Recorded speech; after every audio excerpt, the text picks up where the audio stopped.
আচ্ছা, তাহলে এই একটা ছবি, তাই তো? এখান থেকে এই গাছটাকে যদি আমাদের আলাদা করতে হতো, তাই না?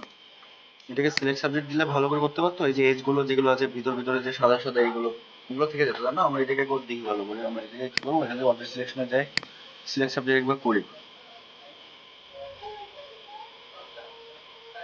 ওকে, এখন এটা সিলেকশন করলে এই যে দেখো ট্রির ভিতরে যে সাদা সাদা অংশগুলো আছে এগুলো কিন্তু সিলেক্ট হচ্ছে না, তাই না? এগুলো কিন্তু বাদ করা যাচ্ছে না, এগুলো শুদ্ধ কিন্তু সিলেক্ট হচ্ছে। তাহলে এই জন্য আমরা কিন্তু এইসব জায়গায় আমরা সবসময় থ্রেশহোল্ড যে সিস্টেমটা এটা ইউজ করে আমরা কাট আউট বের করবো। বুঝে গেল? এটার জন্য আমরা সবসময় চ্যানেল এখান থেকে এটা আমরা জাস্ট এইখান থেকে রেডটা বাদ দিলাম, যে কোনো একটা, যেমন গ্রিন বা ব্লু আমরা এটা সিলেক্ট করবো। এখান থেকে ইমেজ অ্যাডজাস্টমেন্ট, এখান থেকে থ্রেশহোল্ডে চলে যাব। এখান থেকে জাস্ট আমরা যেটুকু থাকবে কালো করে আমরা সিলেক্ট করতে হবে। এই যে একটু সিলেক্ট করলাম, এখানে কিন্তু আমাদের সব কাটা কাটা করে মানে পাতা সিলেক্ট হচ্ছে, ভিতরে এগুলো কিন্তু সব সাদা হয়ে গেছে, তাই না? এখন আমরা এখানে ওকে করি, এখান থেকে আবার সব কটা লেয়ার অন করে দিই। এটাকে আমরা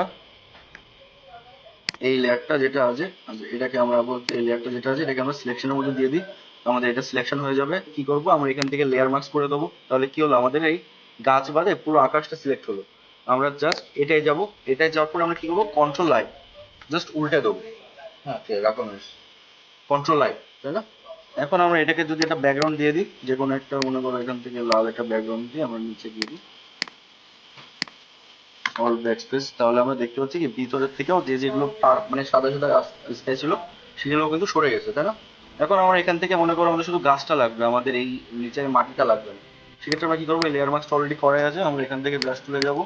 ব্রাশ তুলে যে এখান থেকে আমরা কালো কালার সিলেক্ট করবো, এখান থেকে সাইজটা বড় করি। আমরা এই